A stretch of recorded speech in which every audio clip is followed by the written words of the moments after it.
Assalamualaikum warahmatullahi wabarakatuh. Perkenalkan, kami dari kelompok 10 yang beranggotakan Bagas Prasetya NIM 49, Ruli Adika Makarim Hanif NIM 50, Nikola Sohputro NIM 51, Sabrina Nurlaya Lita NIM 52, dan saya sendiri Faiz Ova Akmal Atala NIM 53 yang akan menyampaikan materi tentang pendidikan pernegaraan, konsepsi dasar bela negara. Langsung saja ke materi tentang definisi dan latar belakang sejarah yang akan dibacakan oleh Saudara Bagas. Definisi bela negara berdasarkan pasal 1 ayat 2 Undang-Undang Nomor 1 Tahun 1988, bela negara adalah tekad, sikap, dan tindakan warga negara yang teratur, menyeluruh, terpadu, dan berlanjut yang dilandasi oleh kecintaan pada tanah air, kesadaran berbangsa dan bernegara Indonesia, serta keyakinan akan kesaktian Pancasila sebagai ideologi negara, dan kerelaan untuk berkorban guna meniadakan setiap ancaman, baik dari luar negeri maupun dari dalam negeri yang membahayakan kemerdekaan dan kedaulatan negara, kesatuan dan persatuan bangsa, keutuhan wilayah, dan yurisdiksi nasional, serta nilai-nilai Pancasila dan UUD 1945. Konsep bela negara dapat diuraikan secara fisik maupun non-fisik. Secara fisik yaitu dengan cara mengangkat senjata menghadapi serangan atau agresi musuh.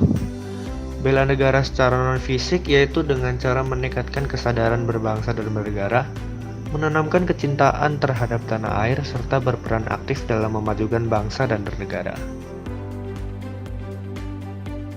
Undang-Undang Nomor 20 Tahun 1982 tentang pokok-pokok pertahanan dan keamanan negara telah berlaku sejak tahun 1982. Namun, pemahaman masyarakat akan hak dan kewajiban mereka dalam bela negara sebagai tercantum ke dalam pasal 27 ayat 3 Amandemen keempat Undang-Undang Dasar 1945 masih lemah dan belum merata ke seluruh lapisan masyarakat. Yang kedua, di dalam perjuangan non-fisik secara nyata, kesadaran bela negara yang mengalami penurunan yang tajam apabila dibandingkan pada perjuangan fisik. Hal ini ditinjau dari kurangnya rasa persatuan dan kesatuan bangsa, serta adanya beberapa daerah yang ingin memisahkan diri dari NKRI sehingga mengarah ke disintegrasi bangsa. Materi selanjutnya yaitu dasar dan pendidikan pendahuluan yang akan dibacakan oleh Saudara Nikola. Dasar bela negara. Dasar bela negara di Indonesia termuat di dalam Pancasila dan berbagai aturan, yaitu batang tubuh Undang-Undang Dasar 1945, Undang-Undang Republik Indonesia, dan ketetapan MPR. Berikut adalah contoh dasar bela negara yang termuat dalam Undang-Undang Dasar 1945. Yang pertama adalah pasal 27 ayat 3 yang berbunyi setiap warga negara berhak dan wajib ikut serta dalam pembelaan negara. Yang kedua adalah pasal 30 ayat 1 yang berbunyi tiap-tiap warga negara berhak dan wajib ikut serta dalam usaha pertahanan dan keamanan negara. Yang ketiga adalah pasal 30 ayat 2 yang berbunyi usaha pertahanan dan keamanan negara dilaksanakan melalui sistem pertahanan dan keamanan rakyat semesta oleh Tentara Nasional Indonesia dan Kepolisian Negara Republik Indonesia sebagai kekuatan utama dan rakyat sebagai kekuatan pendukung. Yang keempat ada pasal 30 ayat 3 yang berbunyi Tentara Nasional Indonesia terdiri atas Angkatan Darat, Angkatan Laut, dan Angkatan Udara sebagai alat negara yang bertugas mempertahankan, melindungi, dan memelihara keutuhan dan kedaulatan negara. Yang kelima, ada pasal 30 ayat 4 yang berbunyi Kepolisian Negara Republik Indonesia sebagai alat negara yang menjaga keamanan dan ketertiban masyarakat, bertugas melindungi, mengayomi, melayani masyarakat, serta menegakkan hukum. Yang keenam dan yang terakhir, ada pasal 30 ayat 5 yang berbunyi susunan dan kedudukan Tentara Nasional Indonesia Kepolisian Negara Republik Indonesia, hubungan kewenangan Tentara Nasional Indonesia, dan Kepolisian Negara Republik Indonesia di dalam menjalankan tugasnya, syarat-syarat keikutsertaan warga negara dalam usaha pertahanan dan keamanan negara, serta hal-hal yang terkait dengan pertahanan dan keamanan diatur dengan undang-undang. Berikut adalah contoh dasar bela negara yang termuat dalam ketetapan MPR. Yang pertama ada ketetapan MPR nomor 4 tahun 1999 tentang garis besar haluan negara. Yang kedua ada ketetapan MPR nomor 6 tahun 2000 tentang pemisahan TNI dan Polri. Dan yang ketiga ada ketetapan MPR nomor 7 tahun 2000 tentang peran TNI dan Polri. Berikut adalah contoh dasar bela negara yang termuat dalam Undang-Undang Negara Republik Indonesia. Yang pertama ada Undang-Undang Nomor 2 Tahun 2002 tentang Kepolisian Negara Republik Indonesia Pasal 2. Yang kedua ada Undang-Undang Nomor 39 Tahun 1999 tentang HAM Pasal 68. Yang ketiga ada Undang-Undang Nomor 3 Tahun 2002 tentang Pertahanan Negara Pasal 2, Pasal 4, dan Pasal 9 ayat 1 sampai 3. Pendidikan pendahuluan bela negara adalah pendidikan dasar bela negara untuk menumbuhkan kecintaan pada tanah air, kesadaran berbangsa dan bernegara Indonesia, keyakinan akan kesaktian Pancasila sebagai ideologi negara, kerelaan berkorban untuk negara, serta memberikan kemampuan awal bela negara. Tujuannya adalah agar setiap warga mempunyai hak dan kewajiban untuk mempertahankan kedaulatan negara, persatuan dan kesatuan bangsa, serta keutuhan wilayah NKRI. Kemudian, ada komponen dan periodisasi yang dibacakan oleh Abid. Komponen dalam bela negara. Pada zaman dahulu, upaya bela negara melalui jalur pendidikan pada hakikatnya masih terbatas dalam menanamkan dan menumbuhkan kesadaran bela negara. Pada tahun 1954, upaya bela negara dirumuskan dalam bentuk pendidikan pendahuluan perlawanan rakyat atau PPPR, kemudian dikembangkan menjadi pendidikan pendahuluan bela negara atau PPBN. Setelah terlahirnya Undang-Undang Nomor 20 Tahun 1982 yang kemudian disempurnakan menjadi Undang-Undang Nomor 1 Tahun 1988. PPBN dilakukan secara bertahap, yaitu dari tingkat dasar sampai pendidikan tinggi. Sebelum lahirnya Undang-Undang tentang PPBN, sistem pengikutsertaan warga negara dalam mempertahankan keamanan negara hanya meliputi komponen rakyat dan komponen angkatan bersenjata. Komponen rakyat terdiri dari 1. Kelaskaran dan bagi yang memenuhi syarat diterima menjadi TNI maupun barisan cadangan. Yang kedua, pasukan gerilya desa atau pagar desa yang beranggotakan pelajar. Yang ketiga, organisasi keamanan desa atau OKG dan organisasi perlawanan rakyat atau OPR. Yang keempat, pertahanan sipil, perlawanan dan keamanan rakyat yang beranggotakan mahasiswa. Yang kelima, perwira cadangan yang merupakan implementasi wajib militer di lingkungan Depdiknas dan Dipdakri. Komponen bersenjata terdiri atas TNI dan Kepolisian Republik Indonesia. Setelah lahir Undang-Undang Nomor 20 Tahun 1982, komponen kekuatan pertahanan keamanan negara dibina untuk membangun dan mengembangkan upaya pertahanan negara. Komponen kekuatan pertahanan keamanan negara terdiri dari 1. Rakyat terlatih sebagai komponen dasar, 2.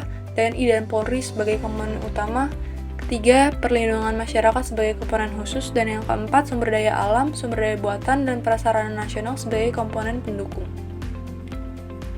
Periodisasi dalam usaha bela negara.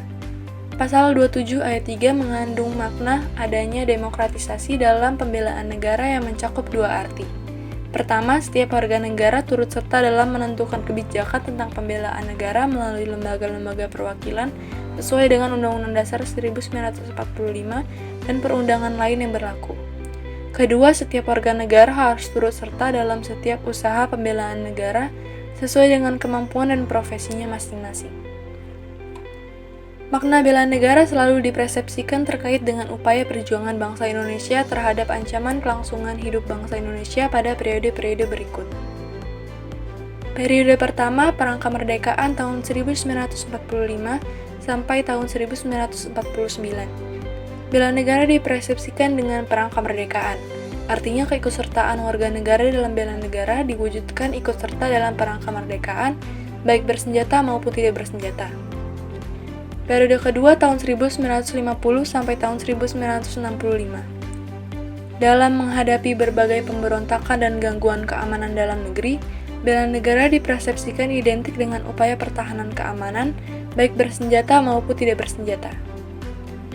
Periode ketiga, Orde Baru tahun 1966 sampai tahun 1988. Dalam upaya menghadapi tantangan, ancaman, hambatan, dan gangguan atau TAHG, dikembangkan dan diterapkan konsepsi ketahanan nasional.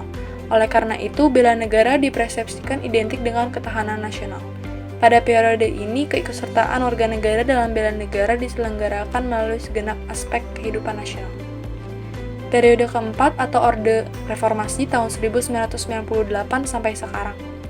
Bela negara dipersepsikan sebagai upaya untuk mengatasi berbagai krisis yang sedang dihadapi oleh segenap bangsa Indonesia.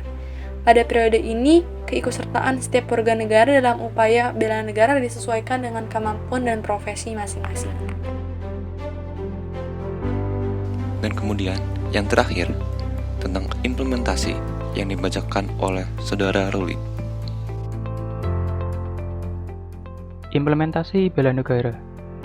Kita dapat mengimplementasikan upaya bela negara dalam kehidupan sehari-hari yang dapat diterapkan dengan hal-hal yang sederhana di kehidupan keseharian kita. Contoh implementasi bela negara di berbagai lingkungan yaitu: yang pertama, implementasi bela negara di lingkungan kampus. Menghormati Bapak Ibu dosen dan para karyawan, serta para kakak tingkat. Mengikuti upacara bendera dengan khidmat, menaati seluruh peraturan kampus, menolong dosen dan teman, bersikap sopan dan santun kepada dosen dan karyawan. Kemudian, implementasi bela negara di lingkungan keluarga. Bersikap sopan dan santun kepada seluruh anggota keluarga, menaati peraturan keluarga, tidak menentang orang tua, saling menghargai antar anggota keluarga, menciptakan suasana yang rukun, teratur, dan harmonis antar anggota keluarga. Kemudian implementasi bela negara di lingkungan masyarakat. Menciptakan suatu suasana yang damai dan rukun, saling bertegur sapa kepada tetangga, sikap toleransi, menghargai orang lain dalam hal yang positif, mengambil keputusan bersama dengan melakukan suatu musyawarah, saling melindungi dan membela kebenaran yang terjadi pada suatu lingkungan masyarakat. Kemudian implementasi bela negara di lingkungan pemerintah. Menyelenggarakan pemerintah yang bersih dan jujur, membuat undang-undang yang sesuai dengan kondisi, menepati janji yang sudah pernah dijanjikan untuk rakyat, mendengarkan aspirasi rakyat dan melaksanakannya di kemudian hari, dan mentaati dan melaksanakan segala peraturan perundang-undangan.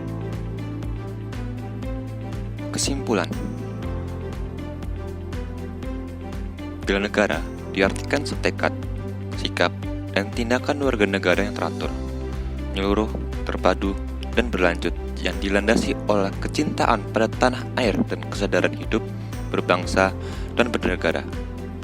Perjalanan sejarah perjuangan bangsa Indonesia yang sejak lama menimbulkan kondisi dan tuntutan yang berbeda sesuai dengan zamannya, mulai dari periode Perang Kemerdekaan hingga periode Orde Reformasi. Kondisi periode tersebut dianggap oleh bangsa Indonesia berdasarkan kesamaan nilai-nilai kejuangan bangsa yang tumbuh dan berkembang yang dilandasi oleh jiwa, tekad, dan semangat kebangsaan.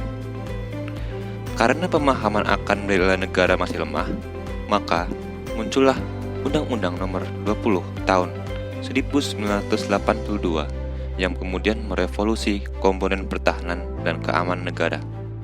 Undang-undang ini kemudian dikembangkan menjadi Undang-Undang Nomor 1 Tahun 1988 yang menyempurnakan Pendidikan Pendahuluan Perlawanan Rakyat atau disingkat PPPR menjadi Pendidikan Pendahuluan Bela Negara atau disingkat PPBN. Melalui PPBN, seluruh rakyat dapat mengetahui tentang pentingnya bela negara dan dapat mengupayakan bela negara dan implementasinya dalam kehidupan berbangsa dan bernegara sehari-hari. Demikian materi yang dapat kami sampaikan tentang bela negara. Apabila ada kesalahan, mohon dimaafkan. Wassalamualaikum warahmatullahi wabarakatuh.